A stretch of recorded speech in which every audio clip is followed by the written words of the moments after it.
Crônicas do Amanhecer. Por Feijão, Centro Espírita Allan Kardec de Balneário Gaivota. Balneário Gaivota, 29 de abril de 2025.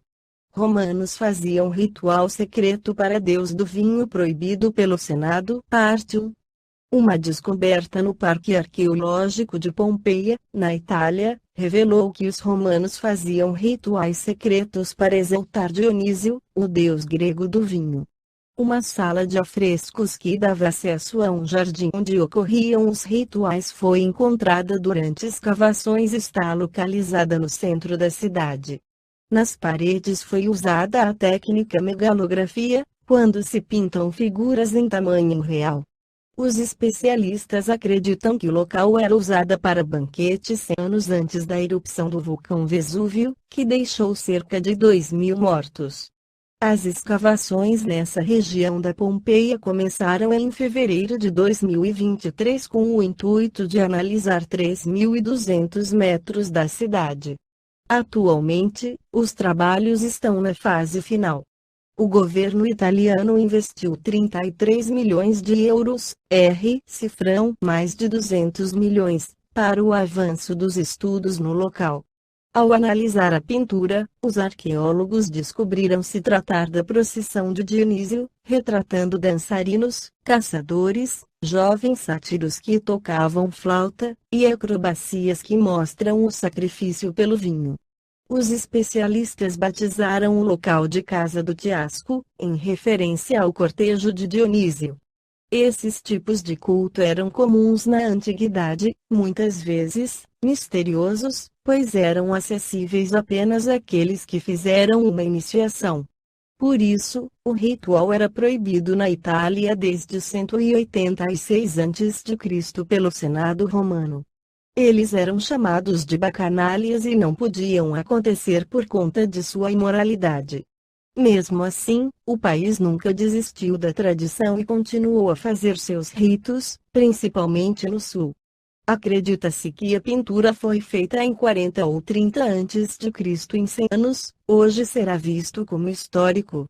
A descoberta fornece outra visão dos rituais dos mistérios de Dionísio, tornando Pompeia um testemunho extraordinário de um aspecto da vida no Mediterrâneo clássico, amplamente desconhecido, disse Alessandro Giuli, ministro do Patrimônio e das Atividades Culturais da Itália. O local já está liberado para visitantes de Pompeia.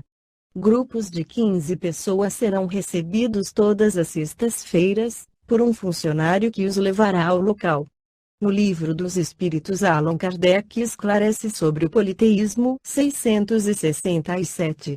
Por que razão, não obstante ser falsa, a crença politeísta é uma das mais antigas e disseminadas. A concepção de um Deus único não poderia existir no homem, senão como resultado do desenvolvimento de suas ideias. Incapaz, pela sua ignorância, de conceber um ser imaterial, sem forma determinada, atuando sobre a matéria, conferiu-lhe o homem atributos da natureza corpórea, isto é, uma forma e um aspecto e, desde então, tudo o que parecia ultrapassar os limites da inteligência comum era, para ele, uma divindade. Tudo que não compreendia devia ser obra de uma potência sobrenatural. Daí a crer em tantas potências distintas quantos os efeitos que observava, não havia mais que um passo. Em todos os tempos, porém, houve homens esclarecidos, que compreenderam ser impossível a existência desses poderes múltiplos a governarem o mundo, sem uma direção superior, e que, em consequência, se elevaram à concepção de um Deus único. 668. Tendo-se produzido em todos os tempos e sendo conhecidos desde as primeiras idades do mundo, não haverão os fenômenos espíritas contribuído para a difusão da crença na pluralidade dos deuses. Sem dúvida, porquanto chamando Deus a tudo o que era sobre-humano, os homens tinham por deuses os espíritos. Daí veio que, quando um homem, pelas suas ações, pelo seu gênio, ou por um poder oculto que o vulgo não lograva compreender, se distinguia dos demais, faziam dele um deus e, por sua morte, lhe rendiam culto. 603. A palavra Deus tinha, entre os antigos, acepção muito ampla. Não indicava, como presentemente, uma personificação do Senhor da natureza.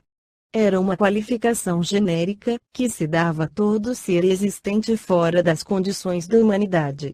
Ora, tendo-lhes as manifestações espíritas revelado a existência de seres incorpóreos atuarem como potência da natureza, a esses seres deram eles o nome de deuses, como lhes damos atualmente o de espíritos.